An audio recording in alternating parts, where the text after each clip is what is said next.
bagi rekan-rekan yang sudah hadir. Saya mendengar ada Mas Primadi Chandra sudah menyapa gitu ya. Selamat datang Mas Primadi Chandra di dalam room Zoom kita, dan senang banget pada kesempatan sore hari ini bisa berjumpa dengan rekan-rekan semua gitu ya, yang moga-moga dalam kondisi sehat gitu ya, dan bagi rekan-rekan yang menjalankan ibadah puasa saat ini moga-moga dikuatkan gitu ya, dan juga senang banget bisa berjumpa dengan rekan-rekan dalam situasi yang mungkin saat ini sembari menunggu berbuka gitu ya, kita juga sambil menambah insight, sambil belajar kembali gitu ya. Dan saya di kesempatan sore hari ini juga cukup deg-degan gitu ya, karena di kesempatan sore hari ini saya ketemu dengan pembelajar rekan-rekan yang luar biasa, yang bersedia meluangkan waktunya gitu ya di hari Minggu untuk kembali belajar dan juga untuk meningkatkan kapasitas kepemimpinan kita semua di sini. Nah, perkenalkan, nama saya Eva Dana. Saya adalah personal productivity coach dan juga trainer, dan juga merupakan co-founder dari Jadi Pemimpin, sebuah platform pengembangan kepemimpinan individu yang ada di Indonesia gitu ya. Jadi ini kita banyak memberikan insight, berbagi insight, tips, trik, strategi gitu ya, terutama kaitannya dengan bagaimana menunjang peran kita sebagai seorang pemimpin. Dan sore ini bertemu dengan rekan-rekan dan juga nanti akan difasilitasi gitu ya oleh seorang trainer dan juga praktisi pengembangan diri. Kita akan bahas tentang skill interview untuk melihat potensi calon anggota tim, rekan-rekan. Jadi dalam menjalankan peran kita sebagai leader, seringkali itu ya namanya karyawan itu kan keluar masuk, dan ketika ada karyawan akan masuk sebagai leader, kita perlu untuk menginterview, kita perlu memahami potensi dari anggota tim kita, dan skill interview menjadi salah satu kompetensi yang wajib untuk kita ketahui sehingga kita bisa mendapatkan tim yang kompeten tentunya, sehingga peran kita sebagai seorang leader pun makin optimal dan juga makin maksimal gitu ya.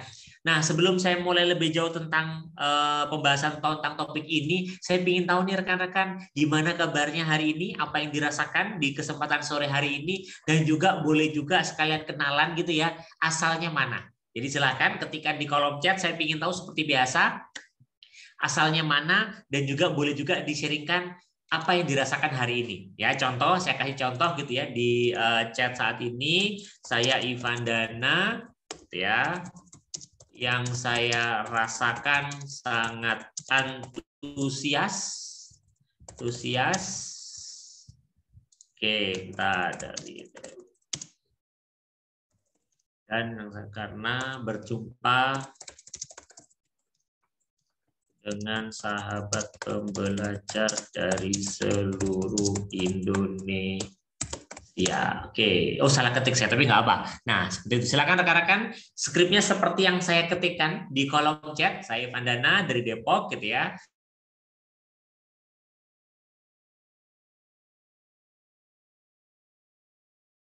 Dari seluruh Indonesia, ya. Boleh rekan-rekan yang lain, boleh silakan, yuk. Perkenalkan namanya, kota asalnya mana, dan juga apa yang dirasakan di sesi sore ini. Ya boleh, biar kita saling kenal, minimal yang belum pernah ketemu jadi tahu, oh ternyata wah ada Mbak Tania ya, karena Mbak Tania juga sudah kenalan gitu ya. Ada Mbak Salitania, ada Mas Dahlan. Nih Mas Dahlan Nasution, selamat datang Mas Dahlan. Boleh dong Mas Dahlan diceritakan dari mana asalnya dan juga apa yang dirasakan di kesempatan sore hari ini. Ya, silakan.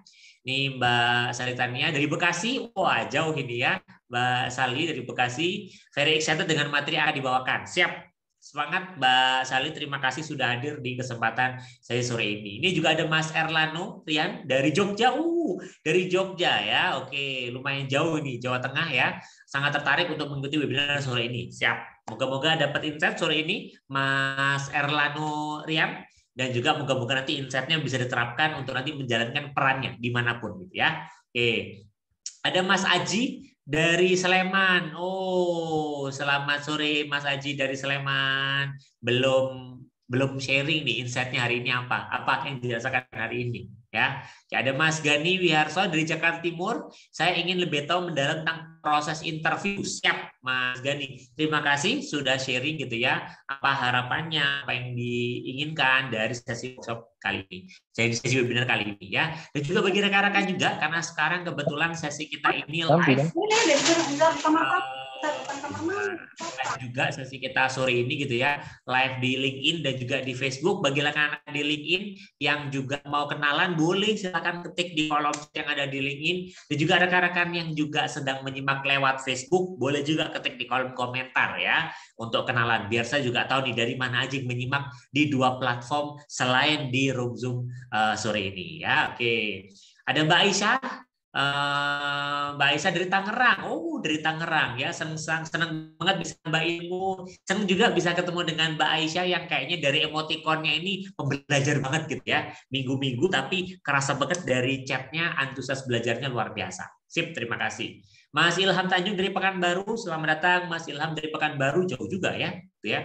Ada Mbak Ika juga dari Surabaya. Halo Mbak Ika, sore ini bersemangat mau belajar. Siap Mbak Ika. Moga-moga semangatnya itu kemudian mempermudah Mbak Ika untuk kemudian mendapatkan insight yang bisa diterapkan nanti ya untuk aktivitas Mbak Ika ke depan. Ada Mas Akbar Bisma dari Ambon. Waduh, ini jauh-jauh ya. Luar biasa banget nih ya. Sesi kita hari ini dari penjuru Indonesia datang semua ya. Ingin sekali mengikuti webinar yang luar biasa untuk menambah ilmu. Siap, Mas Bisma ya, moga-moga nanti juga dapat insight yang diterapkan untuk menjalankan perannya masing-masing. Wah, Mas Ilham bangun-bangun, masih ngantuk berarti ya Mas Ilham. Bangun-bangun langsung keinget, ada webinar gitu ya, langsung ikut. Siap, terima kasih.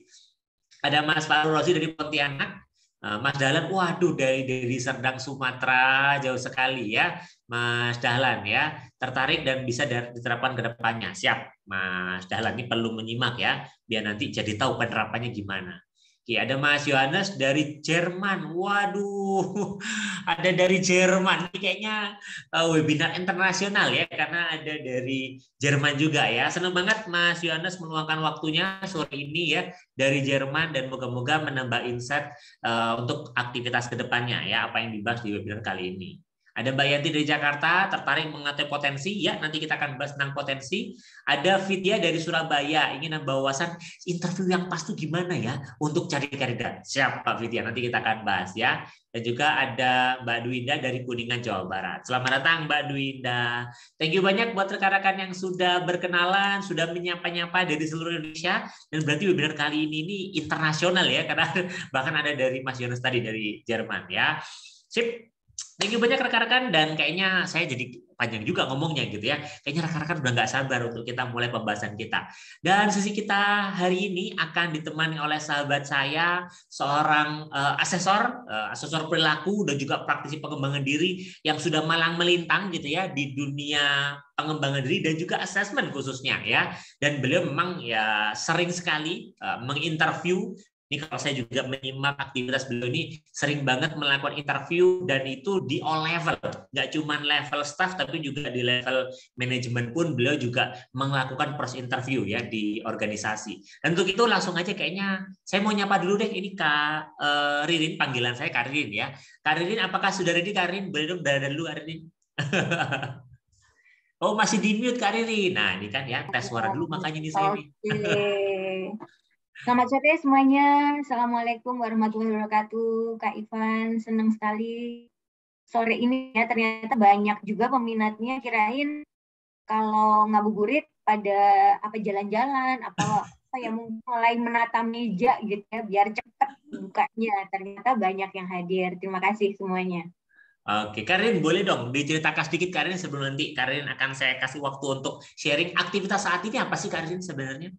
Iya, saat ini memang kegiatan saya lebih banyak di dunia dunia assessment ya. Jadi banyak melakukan kegiatan-kegiatan yang terkait dengan assessment, misalnya interview tentunya ya. Jadi ini tadi sempat disinggung juga oleh Kak Ivan. Interview ini merupakan salah satu tools andalan ya, sebagai salah satu cara yang paling sejauh ini ya, paling efektif untuk kita bisa mendapatkan gambaran tentang seseorang. Baik ini adalah kandidat, baik ini adalah seorang asesi gitu ya. Kalau dunia assessment kan memang kegunaannya macam-macam ya, bisa untuk rekrutmen ya, atau seleksi, maupun kita melakukan penilaian untuk orang-orang yang sudah ada di internal perusahaan gitu. Jadi kegiatannya kurang lebih seperti itu ya, assessment dengan segala metodologinya, dengan segala tools dan simulasi yang digunakan, kurang lebih sih seperti itu. Selain untuk dunia HR consulting lainnya gitu ya, tapi memang saya lebih banyak di dunia assessment. Oke, wih kalau dengar dari cerita Karin kayaknya kakak juga pasti sudah nggak sabar nih ya untuk mendengarkan sharing dari Karin kayaknya dengan pengalaman terutama kayaknya dengan dunia interview. Dan untuk itu langsung aja kayaknya nggak usah berlama-lama ya rekan-rekan ya, kita berikan applause untuk Karin. Silakan Karin memulai sharingnya sore ini. Oke, baik. Sebentar, ini saya sudah terlihatkah di layar? Sudah ya? Terlihat. Sudah. Baik.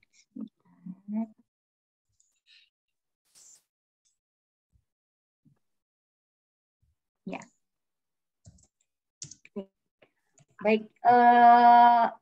Kalau dari hasil survei yang sudah kita lakukan ya, teman-teman semua, ini ternyata kelihatannya yang hadir pada sore ini kebanyakan bukan orang yang benar-benar blank ya dalam dunia interview gitu.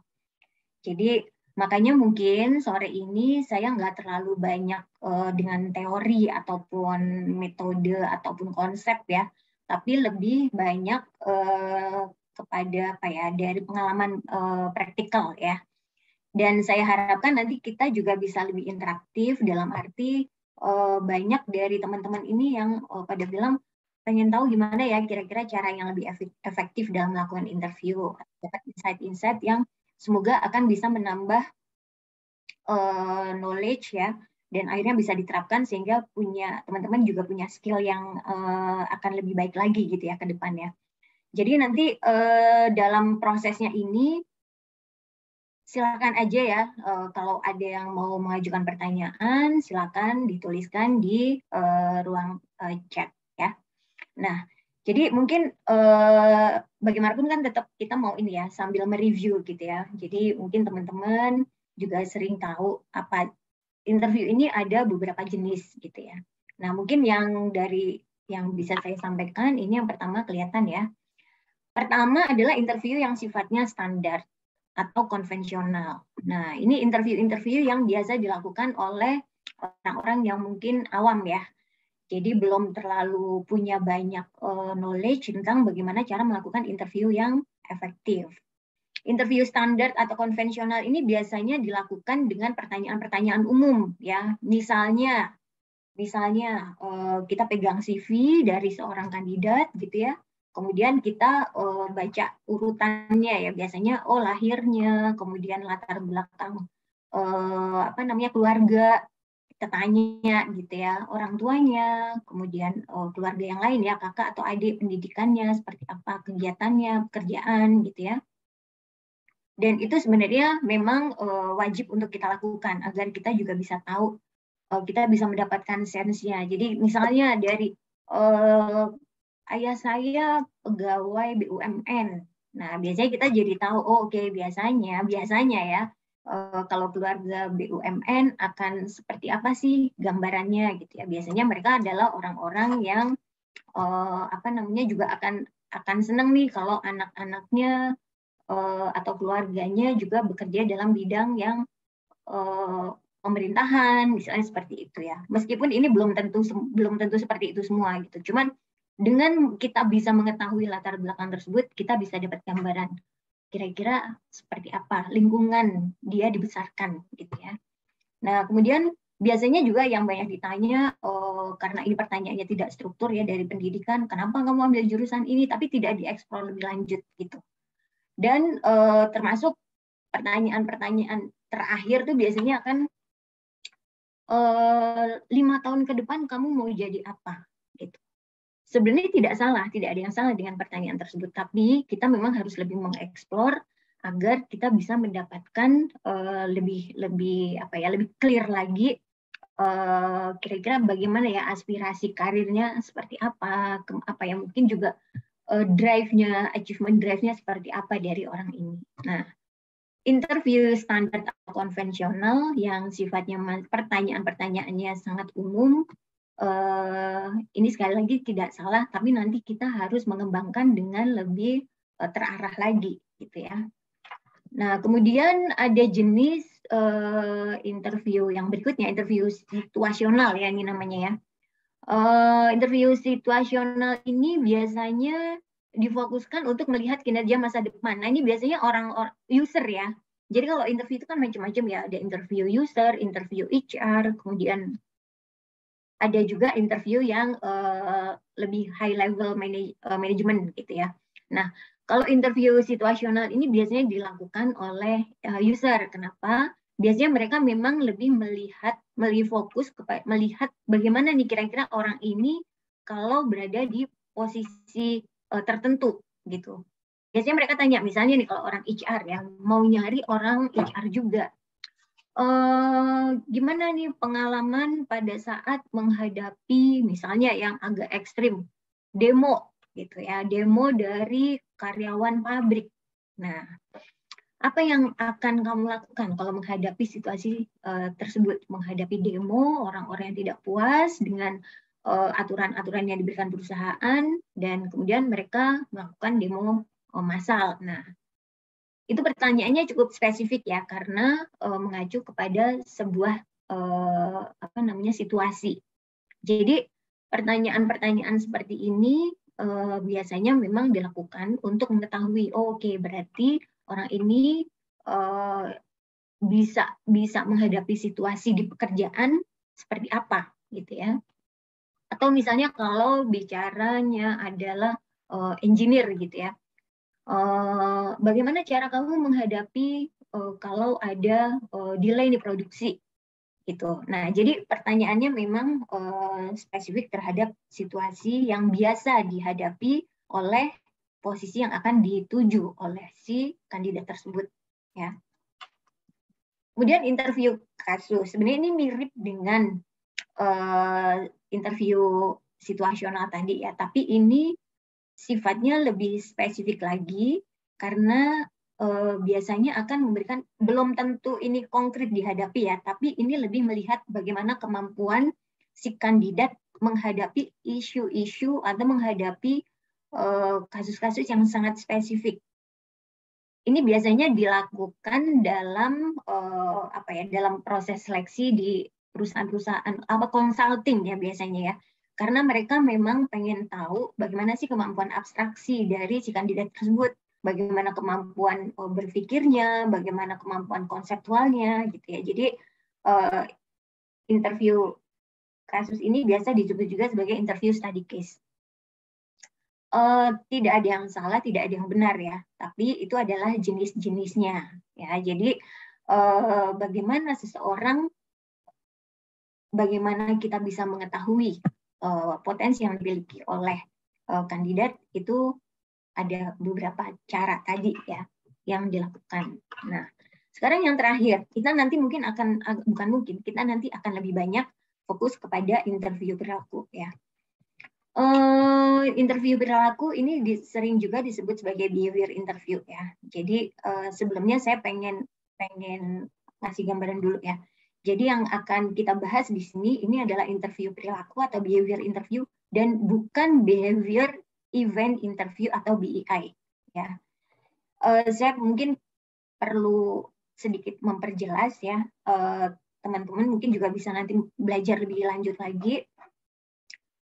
Jangan sampai kita salah kaprah ya. Jadi BEI itu sebenarnya adalah sebuah metodologi yang dikembangkan ya dulu oleh kalau di konsultannya biasanya dulu itu adalah Hay Group ya. Jadi kerjasama di Hay Group ini bekerja sama dengan banyak researcher, banyak dosen di Harvard, antara lain McClellan yang mungkin kita udah terbiasa dengan teori-teorinya. Jadi mereka membuat suatu metode namanya behavior event interview. Nah, BEI ini juga karena dia sebuah metode, mereka juga punya tahapan, mereka juga punya standar yang baku dalam penerapannya, ya. BEI ini kemudian kalau yang saya lihat ya sekarang, secara praktikalnya kemudian banyak digabungkan gitu ya dengan metode lain, yaitu targeted namanya TSI ya, targeted selection interview, atau biasa dikenal dengan STAR interview. Nah, kenapa? Karena kalau cuma BEI yang murni itu memang sangat lama, karena kita berusaha untuk menggali apa sih yang menjadi intensi seseorang dalam menunjukkan perilaku tertentu. Jadi kita kalau ngomong perilaku, ini kan harusnya disesuaikan atau ditujukan dengan kompetensi yang akan kita ukur ya. Jadi kalau BEI itu biasanya lama karena benar-benar mereka itu menggali apa sih yang mendasari seseorang dalam melakukan perilaku tersebut. Kenapa BEI berusaha menggali yang terdalam? Karena mereka percaya intensi seseorang itulah yang akan membuat perilaku tersebut muncul dengan konsisten. Sehingga perilaku yang ditunjukkan saat ini akan bisa memprediksi perilaku ke depan. Ya. Nah, kemudian apa bedanya dengan TSI atau STAR? Kalau STAR itu memang lebih merujuk kepada pengalaman ya, jadi pengalaman yang konkret tersebut, tapi tidak sampai sedalam BEI. Makanya kalau BEI itu biasanya lebih banyak digunakan oleh orang-orang yang background psikologi ya, karena kan di situ kita belajar tentang trait, tentang motivation dan sebagainya. Nah, kemudian dalam perkembangannya dirasa lebih efektif kalau dua metode ini digabungkan. Digabungkan bukan digabungkan tok semuanya dipakai, enggak, tapi cara-cara yang dilakukan di BEI misalnya dengan meminta pengalaman yang paling berkesan terhadap satu situasi tertentu dipadukan dengan teknik STAR. Apa itu STAR? Nanti kita pelajari di belakang ya. Jadi tapi saya pengen ngasih mungkin teman-teman juga bisa belajar lebih lanjut lagi ya. Karena sekarang ini ada tendensi menggabungkan bahwa BEI itu di dalamnya adalah STAR, bukan, beda. BEI itu seharusnya sendiri, STAR itu sendiri. Kalau sekarang digabungkan itu namanya adalah behavior interview. Jadi bukan BEI murni ya. Oke. Nah, jadi kembali ke interview perilaku atau behavior interview. Nah, ini adalah interview yang fokus terhadap perilaku masa lalu. Kenapa? Karena dengan masa lalu kita bisa memprediksi bagaimana seseorang akan menunjukkan kompetensi di situasi yang akan datang, di situasi yang berbeda. Karena kita mau ngambil kandidat, jadi kita pengen tahu bagaimana nih kandidat ini akan menghadapi situasi-situasi di pekerjaan yang saat ini, gitu ya. Interview perilaku atau behavior interview ini memiliki metode khusus dan sama, ya, jadi memiliki struktur atau tahapan dalam pelaksanaannya. Misal, contoh ya dari beberapa pertanyaan. Nah, ini sebenarnya yang tadi saya bilang ya. Yang dirasa sangat efektif itu adalah pada saat seseorang menceritakan keberhasilan terbesar dan kegagalan terbesar. Kenapa? Karena pada saat seseorang berada dalam situasi yang terdesak seperti itu, yang penuh pressure seperti itu, menurut teori, menurut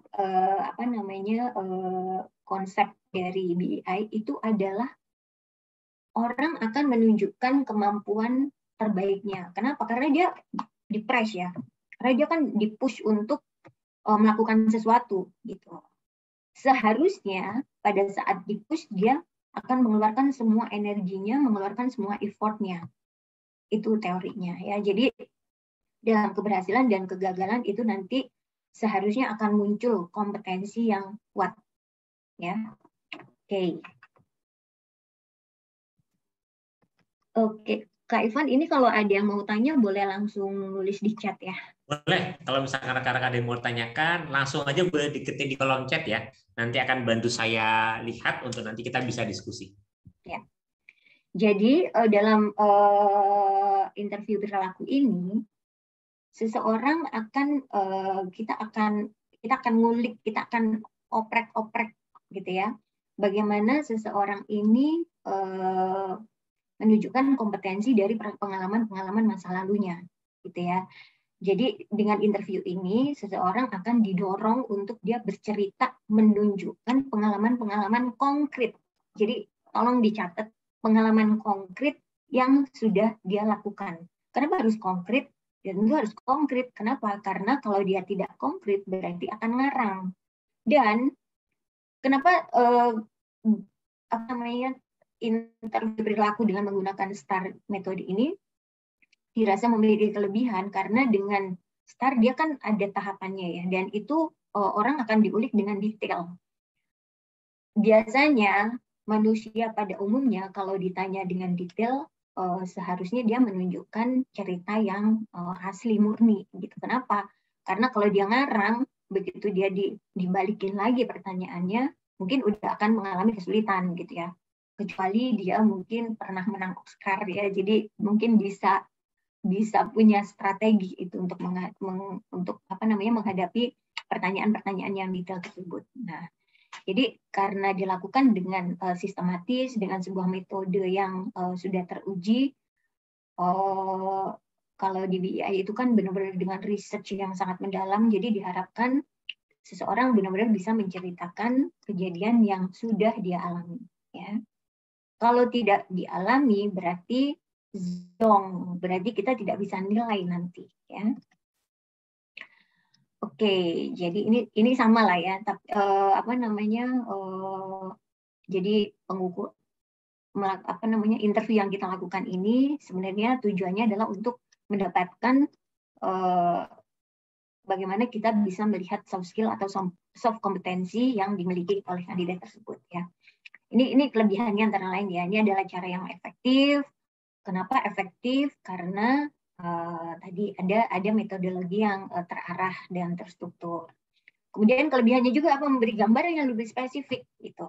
Kenapa spesifik? Karena tadi kan orangnya diulik ya agar dia bisa detail dalam menceritakan pengalaman tersebut. Dengan detail kita bisa menilai bagaimana perilaku ini kemudian relate dengan kompetensi yang akan diukur. Karena dilakukan dengan terstruktur dan sistematis menjadi lebih efektif. Karena kan nggak kemana-mana ya. Jadi kita nggak kemudian kebawa sama ceritanya nih, misalnya, iya Bu, saya waktu itu skripsi saya jadi terhambat. Oh kenapa? Ya karena orang tua saya sakit. Sakit apa? Itu ayah saya stroke nih. Dan waktu merawat ibu saya ternyata positif. Terus jadi ceritanya, wah kita nih biasanya apalagi kalau yang perempuan kan gampang empati ya. Jadi jangan sampai kemudian kita berlama-lama terjebak dalam situasi emosional tersebut kalau kita tidak bisa mendapatkan kompetensi tertentu di situ. Kecuali pada waktu dia sakit, kemudian dia menunjukkan kompetensi yang lain sih, oke. Misalnya, iya karena ayah saya sakit, saya nggak bisa lembur Bu. Nah karena saya nggak bisa lembur, pekerjaan saya ini harus saya atur sedemikian rupa. Jadi saya benar-benar bikin time management yang lebih baik dari biasanya. Saya bikin activity list saya itu lebih detail dan saya disiplin di jalannya. Jadi saya nggak mau terdistraksi oleh hal lain sehingga pada waktu jam kantor selesai saya bisa ngurus orang tua. Nah itu kan berarti wah ini berarti ada yang bisa kita gali dari situ. Bagaimana cara dia manage-nya, bagaimana pada saat kemudian planning tersebut tidak berjalan dengan yang seharusnya gitu ya. Ternyata di tengah jalan tiba-tiba dia dikasih tugas yang lain sama atasannya bisa gitu. Jadi dengan adanya metode yang terstruktur ini kita jadi ingat, oh ya ini ceritanya memang emosional, tapi kemudian kita coba tarik dalam proses yang lebih proper ya. Jadi misalnya tadi kita masukin ke STAR-nya gitu. Nah memang kalau kalau yang sudah punya jam terbang panjang biasanya bisa melihat nih meskipun ceritanya kayaknya emosional tapi bisa narik untuk kemudian kita bisa mendapatkan evidence yang akan relate dengan kompetensi yang akan diukur. Bisa sense itu akan muncul gitu ya. Jadi bisa juga dari situ kemudian kita bisa mendapatkan evidence yang bisa kita nilai ya. Tapi kalau belum punya skill yang sampai ke situ, ya lebih baik di stop aja ceritanya. Oh ya Mas, semoga cepat sembuh ya. Wah hebat ya. Alhamdulillah nih orang tuanya akhirnya bisa sembuh. Nah itu. Dan lanjut lagi ke pertanyaan yang memang akan mengukur gitu ya. Oke, dan kemudian kelebihannya karena terstandar ya. Jadi semua kandidat diukur dengan parameter yang sama. Bukan kalau wah ini apa namanya, apa kerja di pabrik, saya udah tahu lah kalau di pabrik itu biasanya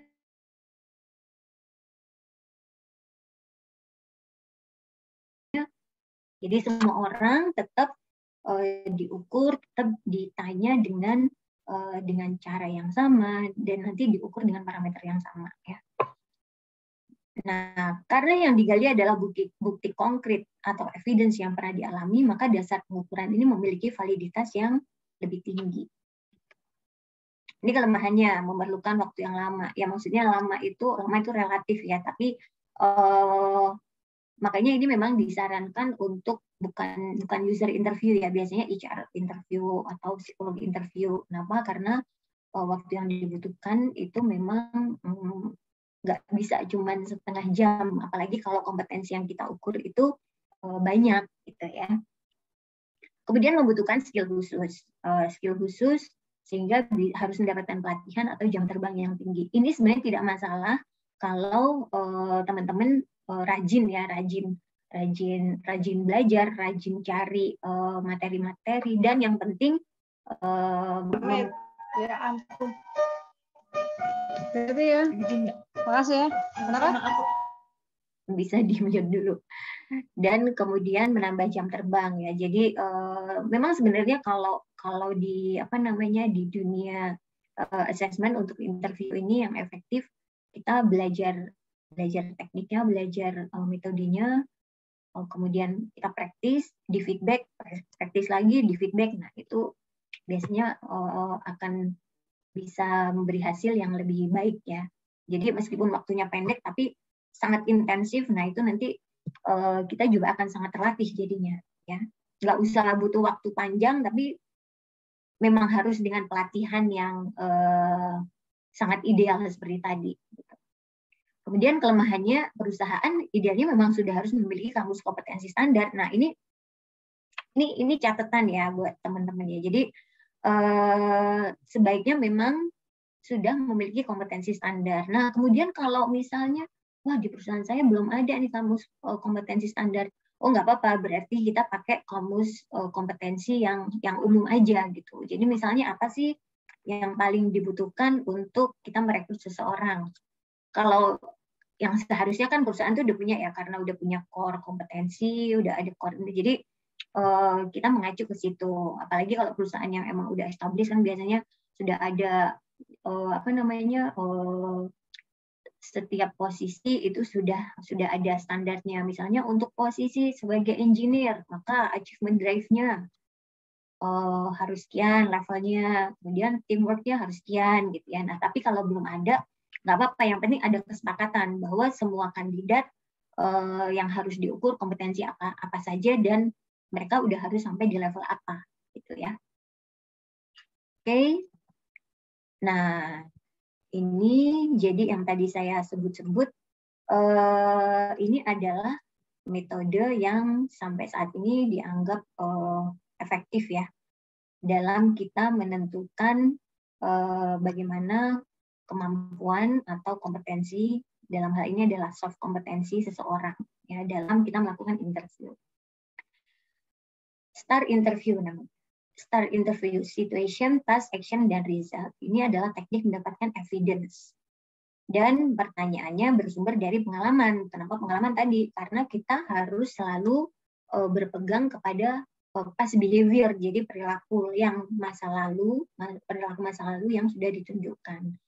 Nah, dalam secara umum perilaku yang ditunjukkan ini biasanya diminta waktunya maksimal itu 2 tahun. Kurang lebih 2 tahun. Kenapa? Karena kan kita akan minta detail ya ceritanya ya. Biasanya kalau orang udah lewat 2 tahun itu mungkin nggak akan terlalu ingat detailnya. Nah, jadi semakin dekat waktunya akan semakin baik ya. Oke, nah ini apa yang namanya STAR, situation atau task? Ini adalah situasi atau latar belakang atau alasan mengapa kandidat melakukan suatu tindakan. Jadi misalnya situasinya seperti apa? Oh ya, waktu itu atasan saya nggak ada. Nah, itu adalah situasinya. Kemudian tugasnya apa? Sebenarnya saya tidak bertugas sih untuk melakukan persiapan presentasi tersebut, tapi karena nggak ada atasan, ya udah mau nggak mau saya deh yang lakuin gitu. Itu aja kan udah bikin poin, kita bisa catat, wah ini berarti orang ini menggantikan posisi atasan. Nanti kita perjelas lagi siapa yang nyuruh kamu gantiin atasan misalnya gitu ya, karena ini udah bau-baunya bau daging empuk nih, kayaknya bagus nih orangnya gitu ya. Jadi catat aja nanti di di catatan bahwa ini nanti akan kita probing lagi. Probing itu adalah kita memperdalam, kita bertanya lebih lanjut tentang apa yang disampaikan oleh si kandidat ya. Jadi situasi atau latar belakang atau tugas ya yang melatar belakangi seseorang dalam sebuah pengalaman, dalam sebuah tindakan. Kemudian action, apa yang dilakukan? Apa yang sudah dilakukan dalam menghadapi situasi tersebut. Nah, jadi misalnya tadi ya saya menggantikan atasan. Nah, kita tanya dulu, kenapa kok menggantikan? Siapa yang nyuruh gitu ya? Sebenarnya nggak ada yang nyuruh, cuman kalau saya nggak turun nanti wah gimana nggak ada yang presentasi. Nah itu kan berarti menarik ya. Nanti kita bisa probing lagi. Kenapa sih merasa perlu untuk menggantikan tugas tersebut, kan padahal nggak ada yang nyuruh. Ya Bu, saya nggak enak nih nanti kalau di tim saya nggak ada yang ngerjain, terus jadinya nggak ada yang paparan dong. Nah kalau di BEI itu dikejarnya di situ tuh. Kenapa merasa perlu? Kan nggak ada yang nyuruh, teman-temannya juga nggak pada ngerjain. Kenapa kok kamu? Itu nanti akan memunculkan beberapa kemungkinan kompetensi sebenarnya. Kalau misalnya dia ngomong, ya saya tahu karena teman-teman saya itu nggak ada yang bisa, nggak ada yang ngerti nih bagaimana melakukan analisa bisnis yang seperti ini. Saya tahu karena atasan saya waktu itu pernah ngajak saya diskusi. Nah, itu dikejar lagi. Kenapa kok kemudian kamu yang ngerjain meskipun tahu gitu, padahal kan nggak harus ya harusnya ya karena ya buat saya ini juga sih kayak saya mencoba untuk melakukan sesuatu yang belum pernah saya lakukan sebelumnya. Jadi saya pengen tahu juga apakah saya bisa, apakah saya mampu, dan apakah saya bisa mempresentasikan dengan baik nanti di depan manajemen. Wah ternyata ini ada achievement drive misalnya gitu ya. Jadi dia pengen men-challenge dirinya. Atau bisa jadi mungkin yang lain. Kenapa? Wah Bu, kalau saya nggak lakukan nanti kasihan nih manajemen nggak bisa dapat nggak bisa dapat data yang dibutuhkan. Ya saya mungkin nggak sepenuhnya ngerti, tapi saya pernah tahu. Jadi ya saya sampaikan aja Bu. Ya tentunya hasilnya ini mungkin tidak seperti yang kalau atasan saya buat, tapi paling nggak nanti manajemen dapat ini gitu ya, dapat data ini gitu. Terus kita tanya lagi nih, kenapa merasa perlu memberikan itu ke manajemen? Ya kan sudah tugas saya Bu, ini kewajiban saya nih untuk membantu manajemen atau perusahaan. Berarti ini adalah organizational commitment kompetensinya, misalnya seperti itu. Jadi dalam satu kejadian itu sebenarnya sangat memungkinkan ada beberapa kompetensi yang muncul. Makanya kita harus detail ngejarnya agar kita yakin, kita firm sebenarnya kompetensi apa yang ditunjukkan si orang tersebut gitu ya. Kemudian actionnya, apa yang kemudian dilakukan? Detailnya, kita mau detail kenapa? Karena kita memastikan apakah dia lakukan itu dengan untuk menunjukkan levelnya ya. Bagaimana cara dia melakukannya? Ada yang ya waktu itu saya lihat atasan saya punya nih datanya ya itu yang kemudian saya presentasikan, atau ada yang kalau misalnya achievement drive-nya tinggi gitu ya, itu datanya sebenarnya udah ada Bu, tapi saya pastiin dulu, saya tanya ke unit sebelah nih apakah data ini memang sudah cukup, dan kemudian saya sempat kayaknya saya ini perlu ada yang diolah lagi, jadi saya tambahin juga data dari teman saya, dan sebelum saya sampaikan saya udah sampaikan juga ke atasan saya sebelum saya bawa ke manajemen gitu ya. Nah itu kan menarik ya. Kemudian yang dilakukan apa lagi? Setelah datanya saya kumpulin semua udah terkumpul, kemudian saya juga coba googling apakah ini memang kira-kira udah benar ya. Saya coba benchmark meskipun ini sifatnya lebih research dari internet aja gitu.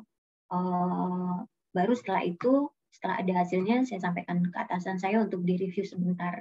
Nah, itu bisa kita kejar lagi. Kenapa merasa perlu nambahin data? Kan tadi dibilang nambah data. Kenapa merasa perlu sampai benchmark lagi, melakukan mini research dari internet? Kenapa?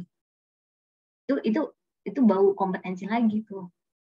Karena saya pengen hasilnya ini sempurna, meskipun ini sebenarnya bukan tugas saya. Berarti, oh ya ini berarti ada bau achievement gitu ya.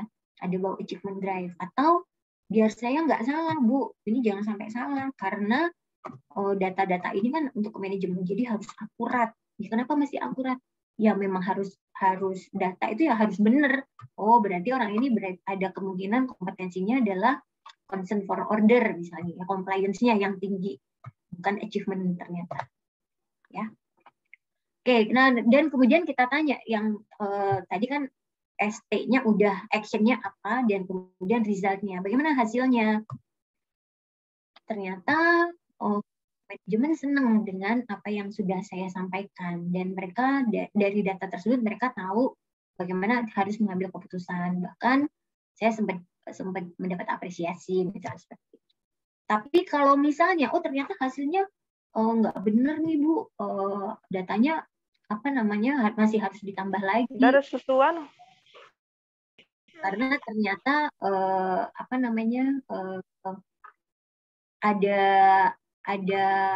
ada data tambahan yang seharusnya udah diminta oleh manajemen ke atasan saya, tapi atasannya saya lupa menyampaikan kepada saya. Nah, jadi itu masih apakah berarti hasilnya jelek? Kalau dalam case ini rasanya bukan jelek karena dia kebetulan tidak mendapat info dari atasan gitu ya. Nah, tapi bagaimana kemudian kita memberi nilai, apakah ini masuk ke level berapa, apakah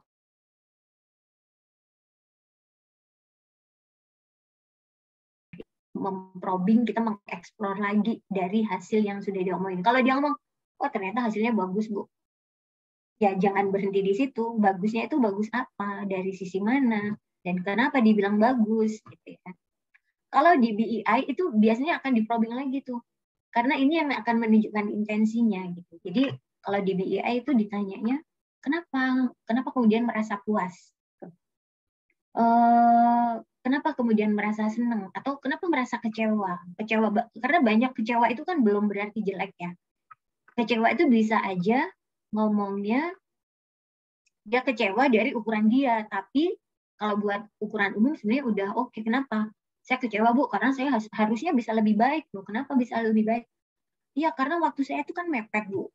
Kalau nggak mepet, saya itu sebenarnya masih bisa. Saya tanya ke bagian keuangan, saya bisa tanya ke budget. Jadi, saya bisa membuat kajian itu lebih dalam lagi, gitu. Kenapa nggak dilakukan? Ya, karena memang waktunya mepet, kan atasan saya memang waktu itu mepet perginya. Nah, jadi itu bukan berarti kemudian dia ngomong kecewa itu hasilnya pasti jelek, belum tentu. Harus di-probing lagi. Ya. Oke. Sebentar. Berikutnya.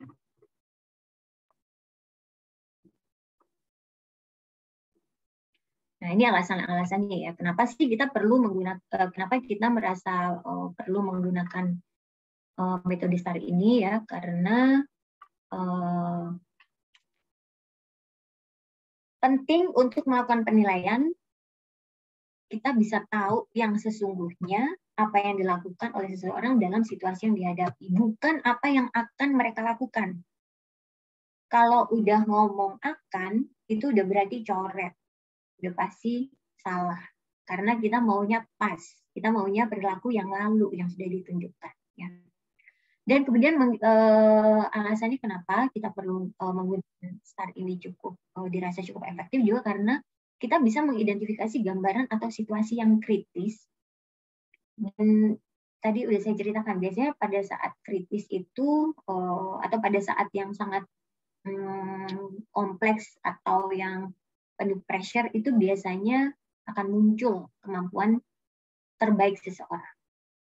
Ya.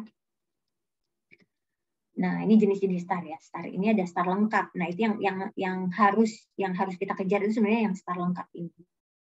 STAR palsu, STAR lengkap itu tadi ada S-nya, ada T-nya, ada A-nya, ada R-nya, dan itu semua bisa diperoleh data atau evidence yang konkret dari situ ya. Jadi yang sudah di-probing, jadi nggak yang cuman data sepotong-sepotong aja. Nah, kalau STAR palsu ini pernyataan yang terlihat ideal atau hebat namun tidak ada isinya, jawabannya kabur, pernyataan pendapat, normatif, misalnya seperti ini. Apa yang Mas lakukan nih pada saat tadi diceritakan ternyata mesinnya macet gitu ya, mesin boilernya itu macet, jadi nggak jalan. Iya Bu, itu kan seharusnya si orang maintenance itu seharusnya 3 hari sekali itu kan ngecek. Nah, seharusnya tuh mereka dari awal udah tahu tuh bahwa kalau tidak dilakukan pengecekan dengan benar ini mampet. Jadi saya kesel tuh. Mereka tuh seharusnya melakukan, kayak teorinya banyak ya. Mereka tuh seharusnya melakukan nih misalnya pengecekan dari aplikasi, karena di tempat kami itu kan aplikasinya udah canggih Bu. Mereka tuh harusnya ngecek dari aplikasi, kemudian mereka juga ngecek nih di lapangan. Itu harus ada teknisi yang benar-benar ngelihat di boilernya itu seperti apa. Itu sudah ada semua.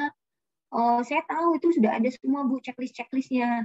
Kemudian mereka seharusnya melakukan ini loh. Itu semua yang diomongin itu seharusnya. Tapi meskipun kelihatannya canggih gitu, oh dia ada analisa, harusnya melakukan analisa ini. Karena itu sesuai dengan teorinya tuh harusnya begini Bu, kalau boiler itu kan gini. Nah tapi apa yang kemudian Anda lakukan itu yang dikejar. Karena kalau enggak itu jadi palsu. Gitu ya. Karena itu adalah pendapat dia, itu analisa dia gitu. Padahal harusnya apa yang dilakukan? Oh, begitu tahu itu mampet Bu, saya berkoordinasi dengan orang produksi nih. Artinya di line berikutnya kita nggak bisa jalan. Nah, jadi harus dikejar apa yang dia lakukan. Jangan terkesima gitu ya dengan jawaban-jawabannya. Wah, kayaknya hebat banget nih, analisanya bagus sekali gitu ya. Tapi yang penting kita dapat evidence-nya atau datanya. Ya. STAR yang parsial ini juga yang cuman nggak lengkap ya. Jadi STAR-nya itu setengah-setengah gitu misalnya. Apa yang action-nya gitu ya, kita ke action. Apa yang dilakukan pada waktu kejadian tersebut? Ya itu Bu, kemudian saya koordinasi sih sama tim yang terkait. Oke, terus hasilnya gimana? Nah, jangan ke hasil dulu. Koordinasinya itu apa? Apa yang dilakukan dalam melakukan koordinasi? Karena dalam koordinasi itu sebenarnya sangat mungkin terjadi banyak banyak hal gitu ya. Jadi kita nggak boleh kalau belum dapat data yang lengkap, yang benar-benar kemudian akan kita bisa jadikan sebagai evidence terhadap kompetensi tersebut, stop pertanyaannya ke tahapan berikutnya, jangan. Karena itu nanti nggak akan bunyi. Gitu. Sementara itu dulu dari saya, Kak Ivan. Sebelumnya mungkin boleh saya baca chat. Ini ada banyak pertanyaan nih sudah Karin yang sudah menunggu untuk kita diskusi di sesi selanjutnya. Nanti mungkin sambil dijelasin lagi konsepnya nggak apa-apa, tapi kayaknya kita bahas aja Karin karena ini menarik banget sepertinya. Ini pertanyaan pertama dari Kak Primadi Chandra ya, dari Mas Primadi Chandra ini bertanya. Dan ini kayaknya juga dirasakan oleh sebagian orang lain juga sih Karin gitu ya. Kayaknya dengan gini. Untuk HRD yang akan melakukan BI terhadap orang yang sudah experience, apakah tetap efektif? Karena bisa jadi gini, experience orang di sini tuh artinya orang ini sudah belajar dan tahu nih, bahkan ahli di bidang BI. Sehingga mungkin bisa jadi dia bisa tahu sela-selanya gitu ya. Karena kalau kandidat yang belum pernah tahu tentang BI, mungkin kita masih efektif. Tapi kalau yang sudah expert di bidang BI, sering belajar bahkan mungkin tekniknya BI sehingga dia bisa tahu titik-titik tertentu gitu ya Kak. Itu kita bisa menilai orang jujur atau berbohong dari mana ya? Mungkin seperti itu pertanyaan dari Mas Primadi Chandra ini. Silakan dijawab Kak Rini. Ya, ini pertanyaan menarik ya. Karena terus terang ini mungkin sangat relate dengan situasi saat ini. Jadi kalau kita ngomong ini bukan hanya orang yang sangat ahli BI ya. Itu sekarang anak-anak sekarang nih yang baru lulus atau mau lulus itu kan mereka suka belajar ya, mereka browsing di internet bagaimana sih cara atau strategi menghadapi interview gitu ya. Itu kan banyak sekali tuh, sering sekali saya temukan gitu ya.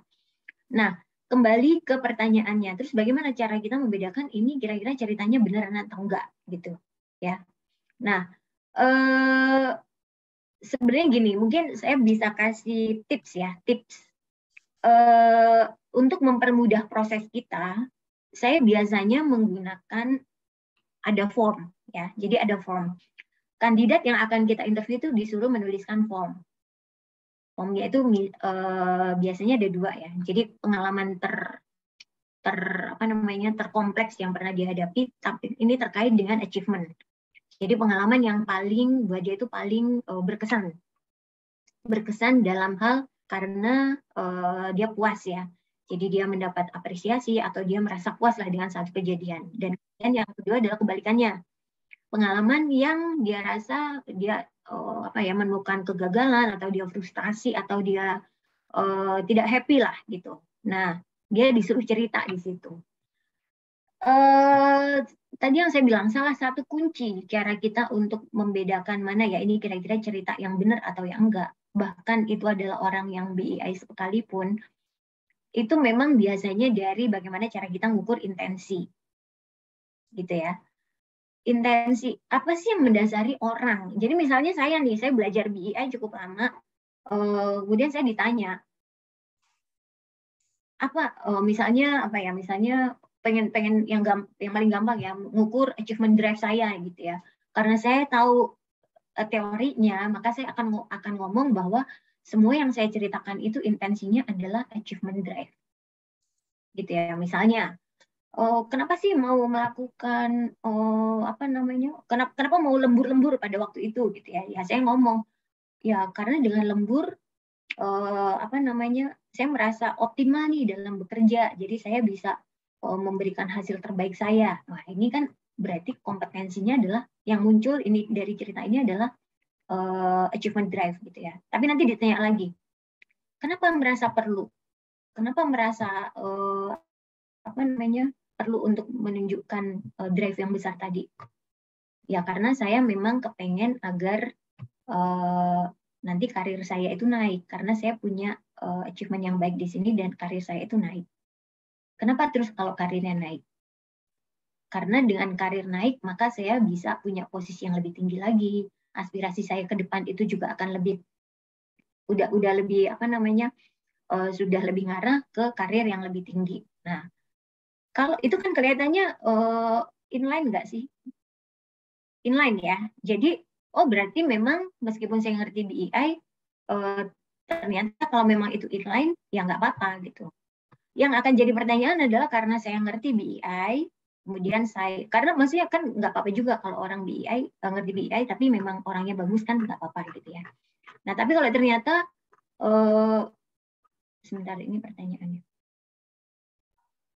Oh ini, sebatas kalau, orang tersebut ahli di bidang BEI. Nah, tapi kan balik lagi, sekarang yang dia lakukan itu sampai di level mana? Misalnya, kalau dia bisa bohong, tapi yang dilakukan apa? Ya cuma lembur-lembur aja kan berarti, oh ya dia bagus berarti dan itu dia memang benar. Saya lembur ini karena biar kerjaan saya selesai, dan dengan kerjaan saya selesai berarti saya senang nih, saya puas bisa menyelesaikan masalah gitu ya.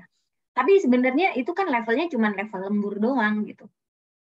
Artinya dia meskipun achievement drive-nya bagus dan memang benar, meskipun dia tahu kalau dia ceritanya itu memang dikaitkan dengan achievement drive, tapi kan cuma lembur. Kalau yang ditunjukkan itu lebih tinggi, misalnya apa sih yang dilakukan? Oh, saya jadi dari awal saya udah bikin planning, saya bikin target, saya mau target saya di semester ini bukan cuma 100, saya 150.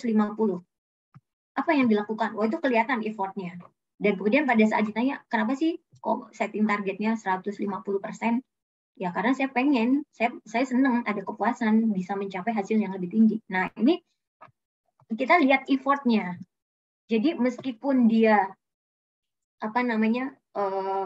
yang dia tahu dia memang mau menunjukkan achievement drive, tapi kalau memang kelihatan effortnya itu bagus, ya berarti itu memang benar. dan nggak apa-apa berarti, ya kan? Nilai, tapi dinilai effortnya memang sebanyak itu apa enggak? Ya kalau cuma lembur-lembur aja ya enggak. Tapi kalau dari awal saya setting target lebih tinggi. Dengan cara gimana? Saya planning. Jadi dari awal saya tarik dulu, saya nggak mau 100, jadi 150 itu saya udah breakdown dalam beberapa tahap, dalam beberapa timeline-nya saya sesuaikan semuanya. Kemudian saya udah hubungin si produser vendornya, saya udah hubungin, saya udah kasih tahu bahwa nanti dalam bulan kesekian mereka harus naikin karena saya akan melakukan ini. Kan kelihatan ya effortnya. Nah itu rasanya sih nggak bohong. Tapi kalau yang bohong misalnya dia bolak-balik ngomong ya karena saya senang itu achievement saya, sebenarnya isinya tidak setinggi itu, ya dia bukan bohong tapi dia ngakalin, ya bohong juga sih ya namanya ya berarti ya. Jadi artinya kita tidak semata-mata karena kemudian orang itu ngerti BEI, kemudian dia ngerti cara berceritanya, itu sih nggak apa-apa. Tapi yang penting kita nilai juga adalah effort-effort yang dilakukan dalam proses tersebut, actionnya apa saja. Jadi kompleksitas action dan efektivitas action itu yang akan menunjukkan dia levelnya jadi tinggi atau rendah gitu ya. Akan achievement drive-nya memang bagus atau biasa aja atau memang jelek gitu. Jadi balik lagi bagaimana cara kita menilainya. Kalau dia memang ngerti BA, akhirnya jangan kita lihat dia bohong atau enggaknya, tapi lihat effortnya. Karena bisa aja dia meninggi-ninggikan, tapi sebenarnya effortnya cuma segitu-gitu aja. Makanya kemudian yang kita nilai adalah levelnya, bukan hanya kompetensinya. Moga-moga jelas ya, agak rumit kelihatannya. Karena kita memang kalau kita bicara penilaian, mau nggak mau kita memang harus lihat kamusnya, lihat levelnya gitu ya. Ini gambaran umumnya seperti itu. Moga-moga jelas ya, Mas Primadi. Nanti kalau nggak jelas boleh diskusi lagi.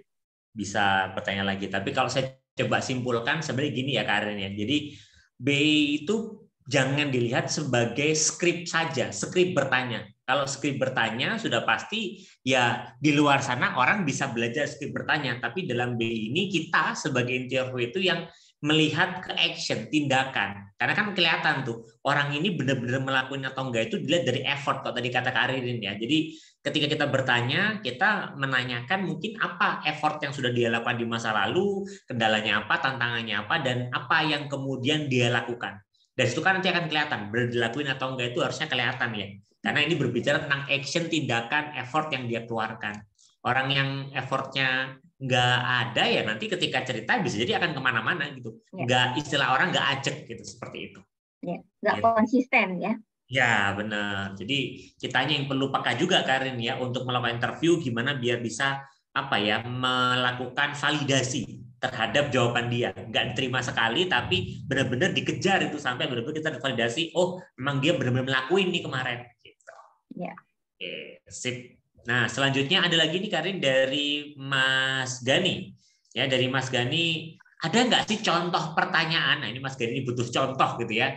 Contoh pertanyaan atau ukuran penilaian dalam melakukan BI kepada calon anggota tim. Ya, jadi ada nggak kira-kira contoh pertanyaan seperti apa sih biasanya dan juga bisa untuk menilai dia oke nggak oke ini gimana gitu. Itu pertama kan. Yang kedua behavioral interview itu apakah bisa untuk semua jabatan? Saya jawab nomor 2 dulu yang gampang ya. Nomor 2 apakah bisa untuk semua jabatan? Sangat bisa ya. Sangat bisa dari semua level, dari semua posisi itu sangat bisa ya. Itu dulu. Oke, sekarang pertanyaan yang pertama ini menarik ya. Apakah ada contoh? Sebenarnya tadi saya beberapa udah menyampaikan contoh ya. Jadi gini, sebenarnya ada ini contoh standar yang bisa dilakukan untuk mengukur semua kompetensi ya. Dan kenapa saya sampaikan ini? Saya juga sarankan pertanyaan ini. Kenapa? Karena semakin kita memberikan pertanyaan yang terbuka atau tidak menjurus, maka kemungkinan dari si kandidat untuk memunculkan kompetensinya itu akan lebih baik. Contohnya gini ya, kita mau melihat kemampuan teamwork misalnya ya, kompetensi teamwork ini cukup umum ya, biasanya digunakan di semua perusahaan kompetensi teamwork ini.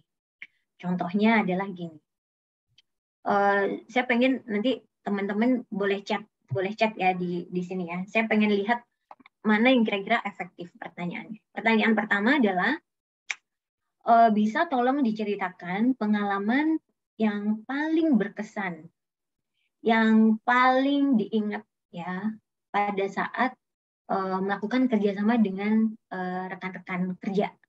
Pertanyaan pertama ya. Yang kedua, boleh tolong diceritakan apa yang Anda lakukan saat Anda menghadapi konflik dengan orang lain, dengan rekan kerja yang lain. Ya.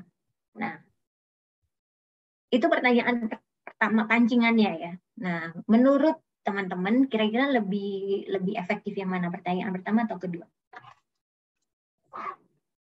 Silakan ketik di kolom chat rekan-rekan, pertanyaan pertama atau kedua? Jadi kalau yang pertama, pertanyaannya cuman tolong diceritakan pengalaman pada saat bekerja yang paling berkesan ya dengan pada saat bekerja sama dengan rekan lain. Sedangkan yang kedua pada saat menghadapi konflik. Yang kedua ini Karin, banyak yang kedua nih. Yang kedua. Oh, mayoritas yang kedua ini Karin jawabannya. Ya. Ini Mas Gani jawab, jadi saya mau tanya nih Mas Gani. Kenapa Mas Gani yang kedua? Nggak apa-apa open mic Mas Gani. Bentar, saya setting dulu. Silakan, Mas Gani boleh. Kenapa kedua Mas Gani? Mas Gani mau jawab?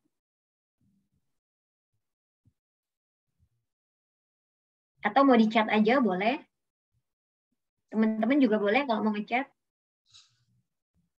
Bagi yang merasa menjawab yang nomor 2, boleh dong ketik di kolom chat. Kenapa? Kenapa milih yang kedua? Ada apa di balik yang kedua itu? Yuk, silakan. Jadi pertanyaan yang kedua, tolong ceritakan pengalaman saat menghadapi konflik dengan rekan kerja, gitu ya. Oke. Nah, jadi mungkin saya sampaikan dulu ya. Jadi kalau yang pertama, sebenarnya saya prefer yang pertama. Kenapa? Ini pertanyaannya sangat terbuka.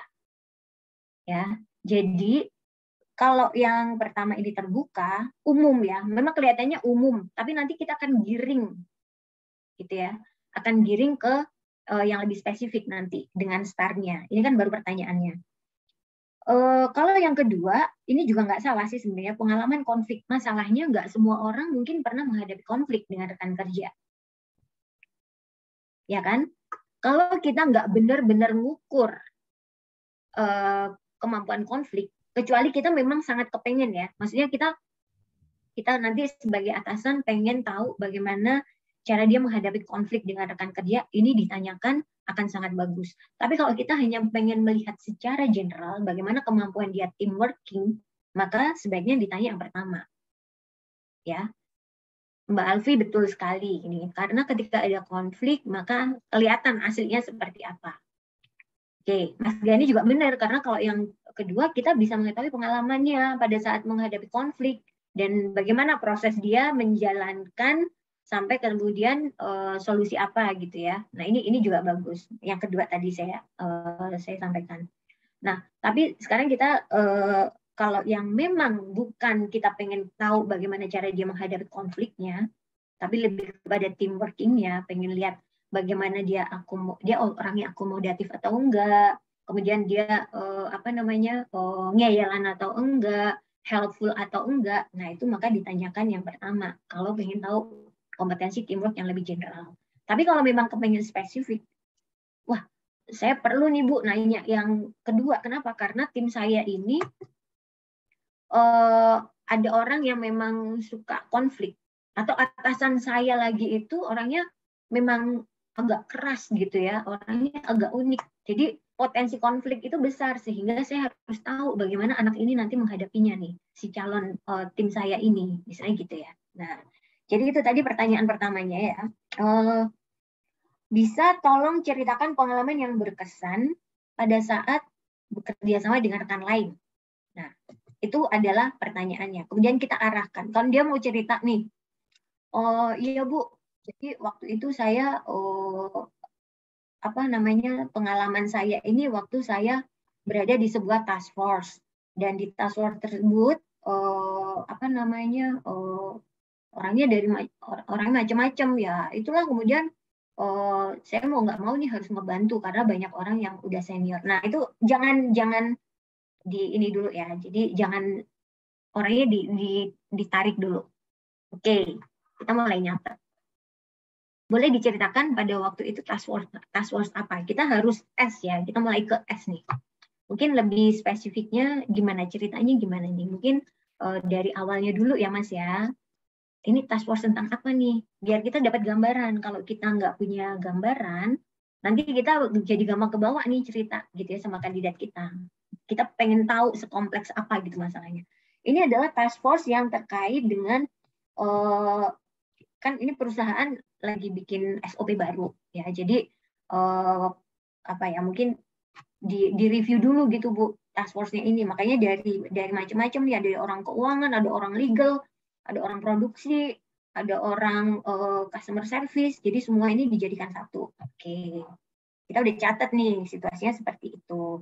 Nah, Masnya sendiri tugasnya sebagai apa? Oh, saya anggota tim aja sih karena apa namanya? Udah ada manajer lain yang sebagai ini. Oke, jadi kita tahu ya. Dan ada berapa orang. Nah, itu jadi harus detail ya kita untuk tahu bagaimana situasinya di sana. Jadi itu task force, kemudian ada berapa orang di situ. Kemudian apa nih target yang harus dicapai oleh task force tersebut? Bagaimana dengan timeline-nya? Nah, jadi itu didetailkan di situ. Kemudian setelah kita tahu, oke, jadi situasinya seperti itu, tugas dia adalah terlibat untuk memberikan pendapat, kemudian harus melakukan analisa dan sebagainya. Kemudian actionnya apa saja yang dilakukan pada waktu itu dengan task force tersebut. Saya ini Bu melakukan ini. Nah, tapi kita mau lihat kan sebenarnya dalam sebagai task force tersebut apa sih, ada challenge apa saja dan bagaimana ceritanya, dinamikanya seperti apa. Itu yang kemudian kita coba gali apa yang paling challenging dari kejadian tersebut. Apakah kita kalau nanya nggak boleh mengarahkan ya. Jadi apa yang paling challenging gitu. Yang paling challenging adalah pada saat ternyata ada 2 orang yang nggak kooperatif misalnya seperti itu. Apa yang dilakukan? Nah, jadi dan kemudian bagaimana hasilnya gitu. Jadi pada saat orang tersebut cerita, kita oh ya saya lupa di protokol kita pada waktu mau interview itu harus dari awal kita udah ngomong Mas maaf ya. Nanti kalau pas Masnya cerita, saya potong-potong maaf ya, soalnya biar nanti interviewnya lebih terarah. Jadi yang Mas ceritakan itu memang sesuai dengan data yang kita butuhkan. Nah, kalau kita udah minta maaf di awal, itu biasanya orang akan gampang deh, akan lebih enak gitu ya. Jadi kita kita motong-motong nggak apa-apa. Mas maaf, sebentar. Emang itu 2 orang yang nggak terlibat itu kenapa kok mereka nggak aktif? Oh ternyata karena ada penugasan yang lain. Kan akan beda ya penilaiannya kalau ternyata mereka males, seperti itu. Jadi kita harus benar-benar dapat gambaran agar kita bisa memberikan penilaian juga lebih komprehensif. Udah tahu STAR-nya, udah tahu hasilnya, nah baru ini dan untuk satu kompetensi. Nah, kemudian misalnya kita pengen tahu kompetensi yang lain, achievement drive. Oke, ini pertanyaannya sama. Pengalaman yang paling berkesan yang menurut Anda ini adalah prestasi terbesar Anda. Ini memang agak mengarahkan ya pada prestasi terbesar Anda. Tapi kan ngomongin prestasi itu juga subjektif. Jadi mungkin buat dia itu prestasi besar, tapi buat orang lain nggak, ya nggak apa-apa. Kita kan mau menilai dia, jadi kita harus tahu penilaian subjektif dia terhadap hal yang dialami tersebut. Sama seperti tadi, wah ini pencapaian terbesar saya nih Bu, soalnya selama ini kan pandemi, saya malah jualannya bisa naik. Saya bisa mencapai 25% dari yang ditargetkan oleh atasan saya, misalnya gitu. Jadi saya senang banget nih Bu, oke, jadi ditarik lagi, gimana situasinya pada waktu itu? Tugasnya apa sebenarnya, apa yang harus dia lakukan, termasuk tadi targetnya apa, kemudian tuntutan apa yang dia terima, kemudian actionnya apa saja, dan hasilnya seperti apa ya. Oke, jadi itu salah dua contoh pertanyaannya, atau mungkin apa yang lain, pertanyaan kompetensi apa yang lainnya, misalnya kita pengen tahu bagaimana kompetensi leadership, ya. Pertanyaannya dibikin gampang aja. boleh diceritakan pengalaman yang berkesan pada saat peran Bapak sebagai leader atau peran Mas sebagai leader, atau peran pada saat yang paling berkesan pada saat harus memanage sebuah tim, gitu. Jadi pertanyaan-pertanyaannya sebenarnya sesimpel itu. Tinggal ini kompetensi apa yang mau diukur, semua adalah yang paling berkesan. Kenapa sih yang paling berkesan? Ya karena kalau berkesan artinya ada sesuatu di situ kan, gitu. Mungkin buat, oh saya nggak ada yang berkesan, biasanya gitu. Apa namanya, kalau ada nih nemu, saya nggak ada yang berkesan. Kayaknya semua biasa-biasa aja, tapi target tercapai nggak? Tercapai. Wah, hebat dong kalau target tercapai. Jadi gimana cara apa yang dilakukan untuk bisa mencapai target tersebut? Nah, baru ke situ. Karena biasanya kalau ngalamin yang stuck itu yang garing gitu ya, orangnya yang oh saya nggak ada, saya pengalaman konflik sama orang. Oh enggak, saya biasa-biasa aja. Oh saya nggak pernah disuruh jadi leader. Ya, jadi bagaimana cara kita untuk mencari celahnya itu memang masalah jam terbang. Tapi kuncinya menurut saya adalah kita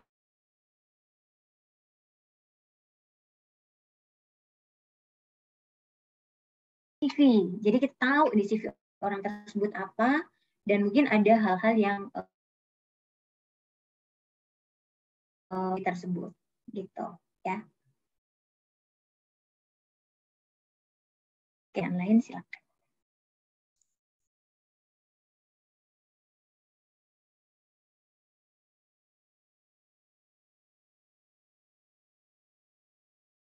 Oh ya, ini menarik nih dari Mbak Tri Astari. Apakah BI bisa digunakan dalam dunia pendidikan dan seperti apa mekanismenya kalau misalkan mau digunakan di dunia pendidikan? Oke. Maksudnya di dunia pendidikan ini untuk apanya ya? Untuk melakukan interview terhadap kandidat guru atau gimana, atau dunia pendidikan ini pendidikan bertanya kepada murid nih. Konteksnya apa dulu nih Mbak Tri Astari, mungkin boleh di chat. Ini konteksnya untuk apa ya di dunia pendidikannya?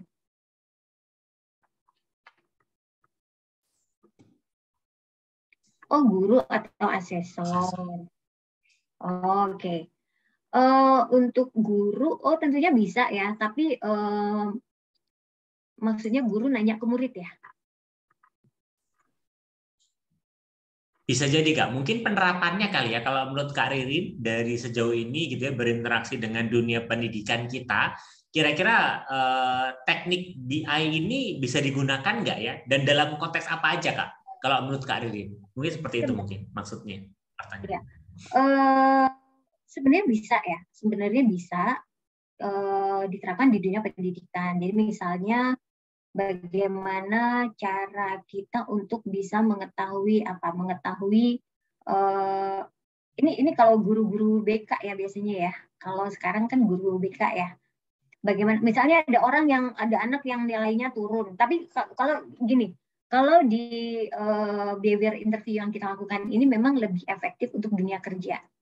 Kalau di pendidikan, misalnya nih untuk murid-murid yang bermasalah, itu kan biasanya agak berbau konseling ya.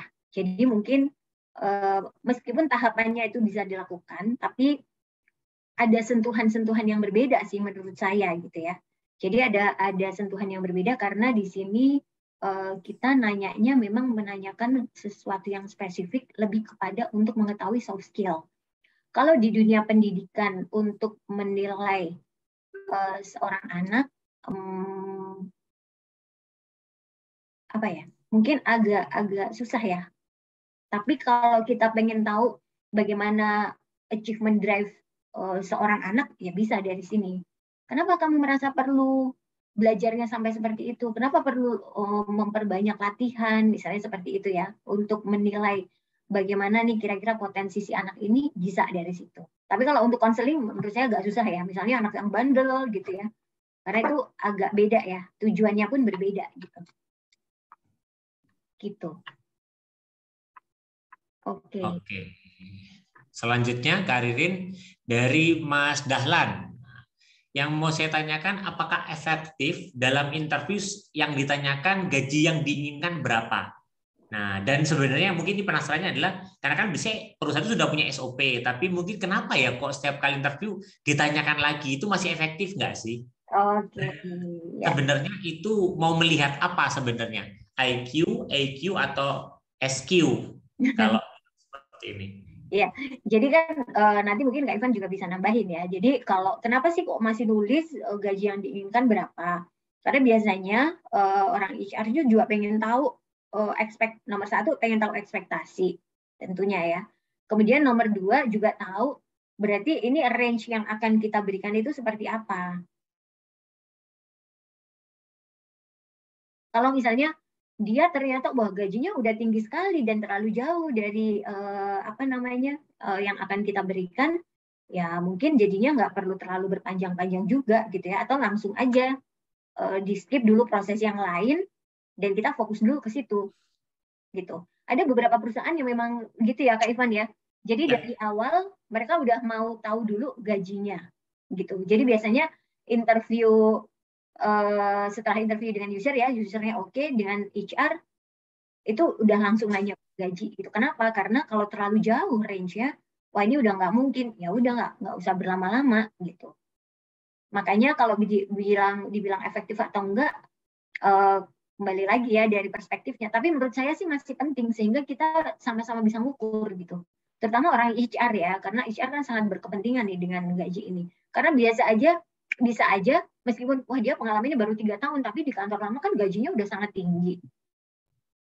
Wah ini terlalu jauh nih sama kita, daripada kita berlama-lama nih prosesnya, masih akan HR interview lagi, masih akan direktur interview lagi. Ya udahlah, mending dari awal kita udah nanyain dulu gajinya, kalau dia nggak oke, mending nggak usah. Gitu ya Kak Ivan ya, pengalaman praktis sebagai seorang HR ya. Ya, oke. Sama saya nambahin dikit kali ya Mas Dahlan, dan sebenarnya yang penting dilakukan HR dalam melakukan interview itu melihat dari IQ, AQ, atau SQ ya. Nah, sebenarnya memang kalau untuk IQ, AQ, dan SQ itu ada alat tesnya sendiri ya Mas Dahlan, jadi tidak dalam interview. Karena itu apa ya, kompleks kalau misalkan hanya digali lewat interview, dan itu butuh teknik pengukuran yang berbeda. Jadi memang dalam interview memang kita melihat gini, apa pengalaman dia di masa lalu dan melihat kecocokan dengan apa yang akan dia lakukan di masa depan. Nah itu dijembatani dengan interview. Tapi kalau IQ-nya, IQ, SQ itu ada alat tes tersendirinya. Ya jadi yang itu nggak bisa dilihat hanya dari interview. Nambahin dikit karirnya seperti itu. Biar nggak apa ya kecampur, khawatirnya IQ bisa dilihat pakai interview. Itu ada alat tesnya sendiri soalnya. Yang itu berbeda. Gitu. Makanya kalau bisa interview kan sebelum interview ada tahapan-tahapan sebelumnya, ada tes-tes yang perlu dijalani. Nah, fungsinya itu untuk itu. Jadi untuk melengkapi informasi-informasi sebelum kita melakukan proses interview. Ini seperti itu, Mas Dahlan. Dan selanjutnya, nah ini Mas Alfi kayaknya saya yang jawab kalau untuk Mas Alfi ya, karena as a business ya, karena berbicara tentang UMKM. Kalau UMKM, nih rekan-rekan yang lain mungkin juga bisa dapat insight dari pertanyaan Mas Alfi, karena benar banget. Ya, kalau UMKM nggak dicari orang skill, tapi yang dicari yang mau kerja aja. Dipikir owner, profitnya kecil, nanti skill bisa dilatih. Nyatanya profit kecil dipakai buat diputar lagi buat stok barang pelatihan, dan pelatihan jadi nggak penting. Ya, mindset ini banyak jadi kendala UMKM, hanya andalkan 1-2 orang aja, salah siapa? Oke, jawabannya adalah nggak salah, Pak. Kalau saya pemilik bisnis nggak salah. Jadi dan saya juga biasa mendampingi UMKM, nggak salah. Jadi kalau orang bilang ini salah siapa? Nggak salah karena wajar. Siapapun kalau baru pertama kali mau bangun bisnis, yang dipikir bisnisnya jalan dulu. Mikir people itu penting, itu saya bisa pastikan belakangan. Yang penting bisnisnya menghasilkan duit. Karena bisnis delay suksesnya itu dari menghasilkan duit, bukan karyawannya keren. Jadi ini adalah mindset yang wajar. Saya bilang wajar ya. Dan ini perlu saya tekankan. Namanya kita bangun bisnis, apalagi UMKM, pasti ownernya berpikirnya bisnisnya jalan, ngasilin duit. Buat apa? Karyawannya keren tapi nggak ngasilin duit. Karyawannya nggak bisa digaji juga gitu.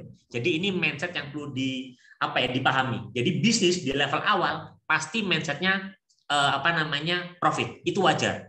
Tapi memang gini, Pengalaman kami membantu organisasi nanti kerasanya adalah ketika sudah masuk di fase mulai mau naik nih bisnisnya. Karyawannya mulai banyak, mau 50, 70, sudah mulai kerasa. Oh ternyata kok karyawanku nggak qualified ya, nggak kompeten ya. Biasanya nggak bisa naik level untuk next selanjutnya. Karena bisnis pada dasarnya itu people. Kalau people-nya nggak dikembangkan, nanti di satu titik, mungkin kalau pas masih kecil oke. Tapi di satu titik dia nggak bisa naik ke level lebih selanjutnya. Kenapa? Karena permasalahannya pasti masalah orang nanti. Ada yang resign, karyawannya nggak bisa kerja, ada salah di sini, salah di situ, dan sebagainya. Jadi memang, terus kita gimana kalau kita mau punya bisnis gitu ya, kaitannya dengan karyawan. Ya yang pertama adalah pastikan mulai sekarang kita memulai dengan pondasi yang tepat. Mulai bisnis itu dimulai dengan orang yang tepat. Caranya apa? Makanya ada interview kan. Pastikan dulu yang masuk ke dalam bisnis kita itu orang yang punya kompetensi yang dibutuhkan oleh organisasi buat bertumbuh. Karena banyak kemudian yang ya ini dia nggak oke dimasukin, dikembangkan. Pengalaman kami gitu ya di beberapa organisasi, kalau inputannya ini nggak oke, di developnya pun setengah mati. Sedangkan bisnis itu nggak semua punya waktu buat mendevelop. Makanya biasanya dipilih memastikan kandidat yang terpilih ini yang tepat untuk menduduki jabatan tertentu. Makanya butuh kemampuan interview. Karena kalau yang masuk ini sudah benar, sudah kompeten, sudah bisa, developnya gampang, lebih ringan nanti. Jadi mulai dengan memilih karyawan yang tepat. Nah, setelah memilih karyawan yang tepat, baru tinggal dikembangkan selanjutnya pengembangannya seperti apa. Gitu ya, Pak atau Mbak ini ya, karena nggak kelihatan fotonya, nggak kelihatan gambarnya, moga-moga Pak gitu ya. Oke, jadi itu fase ini kita berbicara terkait fase dalam organisasi. Kita masih ada waktu 5 menit, kayaknya kita lanjut pertanyaan selanjutnya, Kak Ririn. Nah, ini dari Mbak Ika. Izin bertanya, saat pandemi, perusahaan itu buka cabang sehingga membutuhkan calon karyawan dari beberapa posisi di level staff hingga supervisor. Namun dalam proses seleksi, calon karyawan memiliki kendala untuk melakukan psikotes di tempat, sehingga proses penyaringan calon karyawan semua melalui interview online. Nah, ini akhirnya online gitu ya. Kira-kira apa tipsnya biar calon-calon yang diseleksi dan interview itu tepat, mengingat ya interview seleksinya itu kan nggak efektif kalau waktunya cepat, yang pertama. Yang kedua karena menggunakan media online tadi gitu. Apakah memungkinkan dalam studi kasus di atas dilakukan apakah memungkinkan dalam kasus di atas interview kelompok untuk mempersingkat waktu? Nah, jadi karena waktunya terbatas, platformnya juga mungkin nggak sebebas kalau karena harus online, waktunya mungkin juga nggak banyak. Kalau interview kelompok mungkin nggak. Kalau nggak mungkin, berarti baiknya gimana, Kak Rini? Seperti itu. Oke, sebenarnya kalau bicara mungkin nggak mungkin, interview kelompok ini, kalau saya sendiri kurang setuju ya. Jadi mungkin agak dibalik aja prosesnya, Mbak Alfi, Mbak Ika ya, Mbak Ika. Jadi ya, Mbak Ika. Menurut saya mungkin yang kita lihat dulu ya posisinya ini sebenarnya untuk apa, posisi apa gitu ya. Dan menurut saya saringan yang paling mudah itu awalnya adalah mending FGD dulu, FGD, Leaders Group Discussion ya. Jadi kenapa? Karena kalau dalam diskusi kelompok kan kita bisa tahu bagaimana kemampuan analisa seseorang, bagaimana self confidence-nya, bagaimana achievement drive-nya, bagaimana communication skills-nya gitu ya. Jadi lihat dulu posisinya apa. Kalau memang posisi-posisi misalnya untuk MT atau untuk posisi-posisi yang memang kita butuh tahu communication skills-nya, self confidence-nya, misalnya untuk sales marketing gitu ya, atau konsultan. Nah itu penting. Jadi menurut saya itu yang bisa dilakukan adalah LGD. Kalau misalnya ini nyari akunting, wah kalau akunting agak susah nih kalau disuruh tiba-tiba confidence untuk bicara dengan di depan orang banyak gitu ya. Mungkin yang bisa dilakukan adalah alternatifnya ya, kita melakukan initial interview. Initial interview itu mungkin jadi kita hanya fokus kepada kompetensi tertentu aja. Kalau orang akunting apa sih yang kritikal? Misalnya detail, dia harus detail. Nah, jadi dalam initial interview tersebut kita fokus kepada detail dan achievement drive mungkin, atau tambah dengan teamwork. Jadi difokuskan aja pada kompetensi yang memang sesuai dengan kebutuhan posisi yang dicari. Nah, nanti kalau udah mulai mengerucut, misalnya katakanlah ada 50 nih yang apply, padahal kita cuma butuh 3. Nah, jadi bertahap aja. Oke, dari initial interview, kemudian mengerucut, tinggal dipilih aja mana kira-kira dari orang-orang yang sudah lolos tersebut untuk diinterview lebih deep lagi gitu.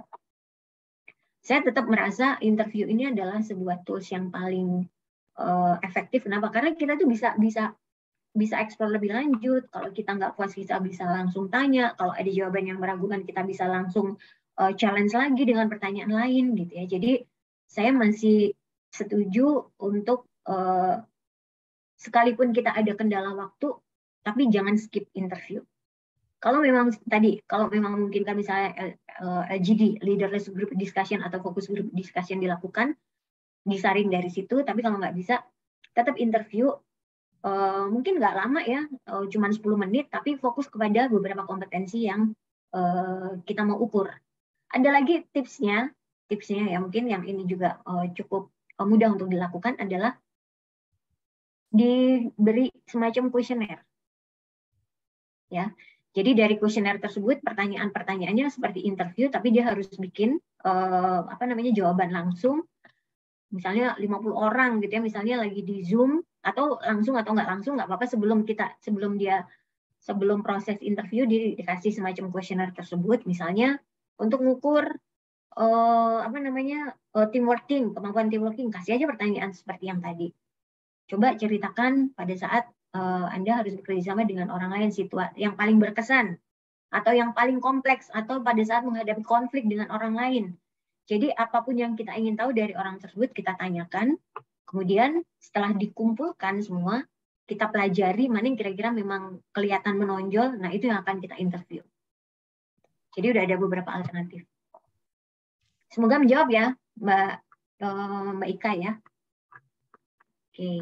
Oke, terima kasih Kak Ririn. Selanjutnya Kak Ririn, ini ada lagi pertanyaan dari Mas Primadi Chandra lagi. Izin bertanya kembali, bedanya behavioral event interview dan competency based interview apa ya? Karena kok hampir mirip seperti itu. Dan ini menjadi pertanyaan terakhir karena mohon maaf, waktu kami terbatas juga dan rekan-rekan juga mungkin ada kesibukan dan waktu juga sudah menunjukkan pukul 5. Tapi nggak apa-apa, bagi nanti yang mau bertanya lagi silahkan bisa langsung bertanya di Instagram @jadi.pemimpin atau @transformia.id, nanti kita akan jawab ya. Bagi yang masih penasaran silahkan datang ke 2 medsos kami. Silahkan dijawab Kak.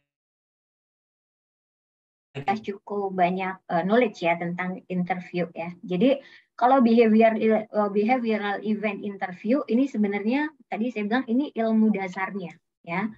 Ilmu dasarnya, dan itu memang sifatnya general. Jadi kita tuh kalau tanya itu nggak pernah mengacu kepada satu kompetensi. Pertanyaannya selalu ceritakan pengalaman yang berkesan, yang paling berkesan, achievement terbesar yang pernah dialami selama 2 tahun terakhir, dan kegagalan terbesar dalam waktu 2 tahun terakhir. Selalu itu pertanyaannya. Nah, bedanya dengan competence based interview sebenarnya mirip, tapi kalau competence based interview ini memang sudah mengarah kepada kompetensi tertentu yang mau diukur, Mas Primadi ya. Jadi misalnya tadi pertanyaan saya nih, boleh diceritakan nih pengalaman yang paling berkesan saat harus bekerja sama dengan sebuah kelompok kerja. Nah, itu adalah contoh kompetensi based interview. Ya, karena memang mengarah kepada satu kompetensi tertentu. Kemudian bedanya apa? Bedanya sebenarnya karena yang satu sangat general, yang satu memang sudah mengarah. Tapi sebenarnya dalam prosesnya kurang lebih sama ya. Jadi tetap harus di-probing lagi, tetap harus diperdalam dan digali lagi, sehingga kita bisa mendapatkan evidence yang kuat dari apa yang diceritakan tersebut.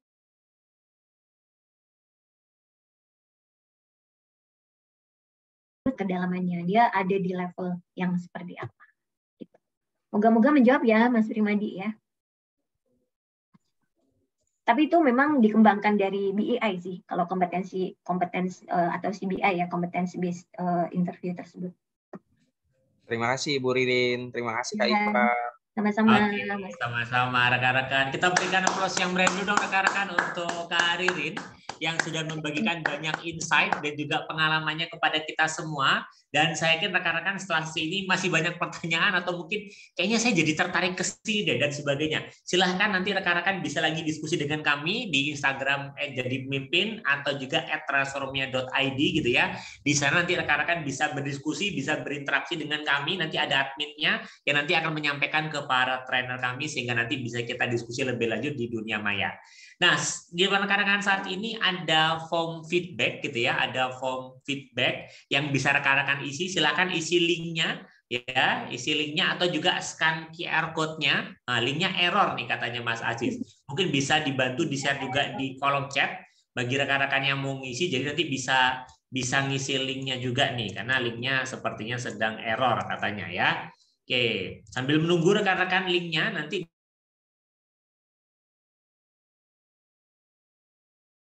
di link materinya, tenang aja. Bagi yang mengisi form feedback nanti kita kirim ya ke emailnya masing-masing sehingga nanti rekan-rekan bisa mendapatkan link materinya itu ya. Begitu rekan-rekan. Dan saya juga mengucapkan selamat berbuka puasa buat Mas Yusmaniar yang sudah berbagi. Silahkan dicek lagi linknya rekan-rekan. Sudah ada itu link feedbacknya ya. Bisa diisi link feedbacknya. Oke. Nah,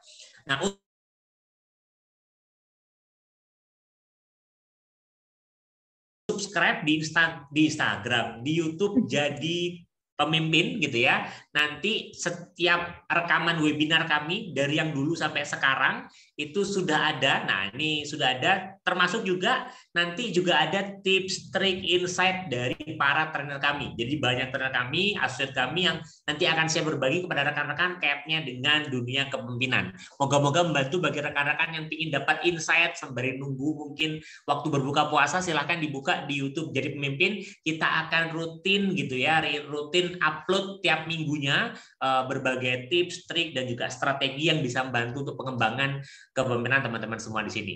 Bagi yang sudah mengisi form feedback boleh katakan sudah ya, biar nanti kita tahu mana yang sudah mengisi form feedback. Sembari rekan-rekan mengisi form feedback, sembari juga saya mengingatkan bahwa ini adalah rangkaian ya, dari bulan Maret sampai bulan Juni itu ada Jadi Pemimpin Online Webinar Leadership Series 2.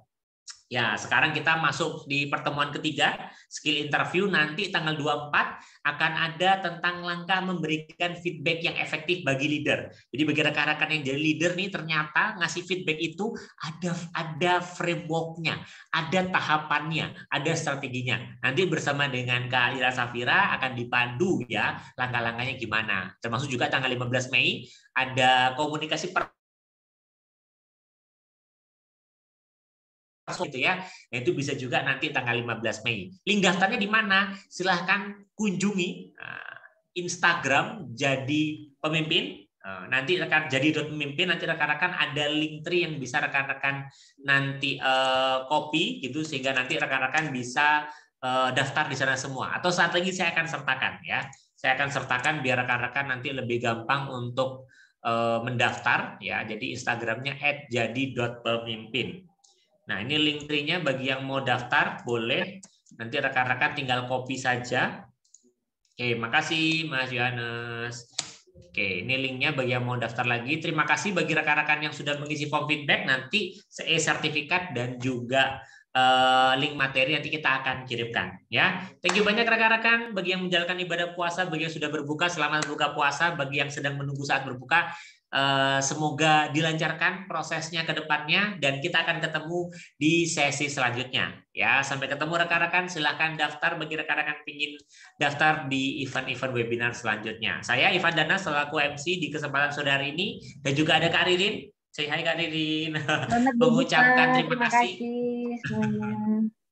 Mengucapkan terima kasih atas kesediaan rekan-rekan belajar dan kita akan ketemu di kesempatan selanjutnya. Thank you rekan-rekan. Wassalamualaikum warahmatullahi wabarakatuh. Terima kasih.